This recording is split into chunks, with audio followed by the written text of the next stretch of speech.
So a couple of months ago, I snuck into a critic screening and got to witness one of my favorite movies of 2018. And now that Phantom Thread is finally public, I want to use this video as a reminder, as a notice for those who haven't seen it to go check it out. And for everybody else, I just want to dive into spoilers. See, to me, this thing is like an episode of Real Housewives of Atlanta. It just takes place in London in the 50s. It's easy to assume that it's Oscar bait, and I know that for a lot of mainstream people, you watch the trailer, it looks a little boring, it looks a little dull, but believe me, when these two start arguing, they go from bourgeois to bougie. Now I'll say this, I saw a lot of myself in the character of Reynolds because I do believe that breakfast is the most important meal of the day. You ruin that, your whole entire day is completely ruined. That being said, though, I'm not denying that Woodcock was, emphasizing the latter part of his last name multiple times throughout the movie. But, if you're a guest in his house and you come in like Paddington scraping marmalade at 20 decibels, I mean, you're gonna upset the man. What really got to me, though, is that when they first meet, Alma slips him a note with her name on it, but the name that she wrote down is written in cursive and it almost looked like it spelled out Alina, which is my girlfriend's name.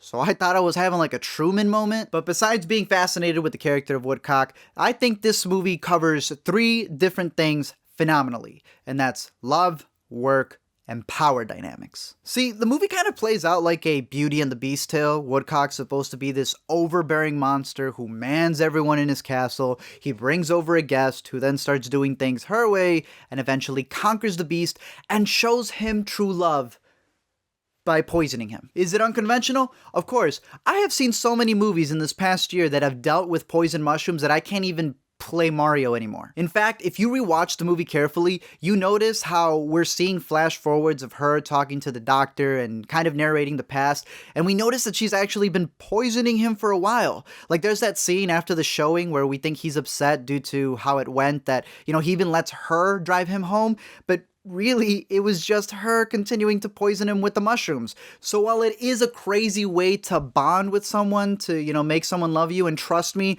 I have had my girlfriend taste everything she gives me, she really wasn't trying to kill him with the poisonous mushrooms.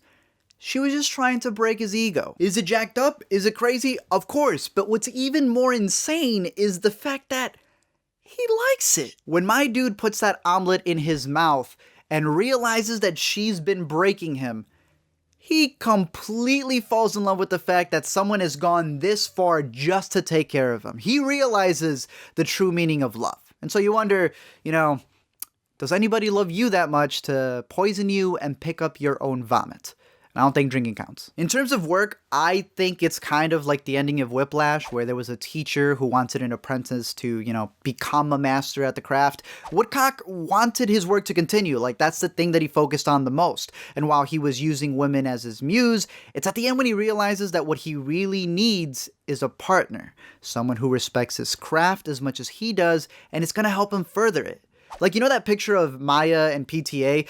I highly doubt that their love has come from poisoning each other, but there's that bond right there of having a relationship, of a romantic side to a partnership that is also helping you creatively. And that's kind of like what they show at the end of the movie. Throughout all of it, there's this idea of wanting to leave a legacy. There's a fascination of leaving that phantom thread, sewing a secret into a garment so a part of you lives on. The fascination that Woodcock has with ghosts, always seeing his mother, to the point of even sewing a piece of hair of his mother on his breast pocket to keep a part of her.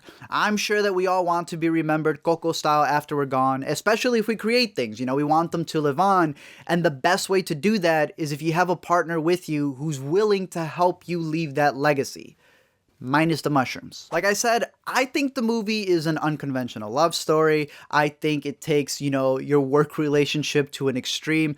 But there's also that idea of power dynamics that comes into play with the movie and that a lot of articles have been covering. Specifically, there's an article about how this movie meshes with its toxic masculinity, which I won't bash since I do think that the article is very well written. I think it makes great points. even though I don't fully agree with it. For starters, I think it's getting kind of silly to see all of these like mini article hit pieces about older movies or movies that take place in the past because they don't have the morals that we have right now in 2018. Of course not. It's a different setting. It's not going to have the same morals. That wouldn't make any sense. Two, there's a lot of emphasis that's put on Woodcock being very mean in his own house, with his own business, to a guest who can leave at any point in time if she wants to go back to her life of being a waitress. I am not saying that Woodcock, that it's okay for him to be the Kanye that he is. But what I am saying is that a person being mean is their own thing. Leave them to their own devices. Let them suffer by themselves. I just find it funny that a person being mean overshadows the fact that there's someone poisoning another person in this movie. They are both just as crazy in this movie. That's the whole twist. That's the whole climax of it, that both of these people are so overbearing. They both want to be in charge. Then it not only causes them to clash, but to connect with each other. That's the whole big twist that's there. And I find it interesting because, like an article like this really focuses on the fact that, the male toxic persona that he has, but really they're always fighting with each other. They're both overbearing people. There are some fantastic lines within the script about her challenging him to an eye staring contest and the confidence she has of her saying, you can try, but you're gonna lose. There's another line later on where, he's saying a bunch of mean things, but she's playing these psychological games. Like she tells him, you just act strong, I am strong. There's another movie called The Duke of Burgundy, which I won't spoil since I think you guys should check it out, but it, interestingly enough, covers similar power dynamics that you see in Phantom Thread, but there it's done with two females who are in a relationship. And I've found it interesting that some people who have complained about Phantom Thread, because it's a man doing it, excuse it in The Duke of Burgundy, which is really interesting. Overall, I think that Phantom Thread is a very well-crafted film. I think it's one that covers those three themes perfectly. I think it's a movie that, while I won't say that it is the greatest love story ever told, it's definitely changed the way that I view the term lovesick forever.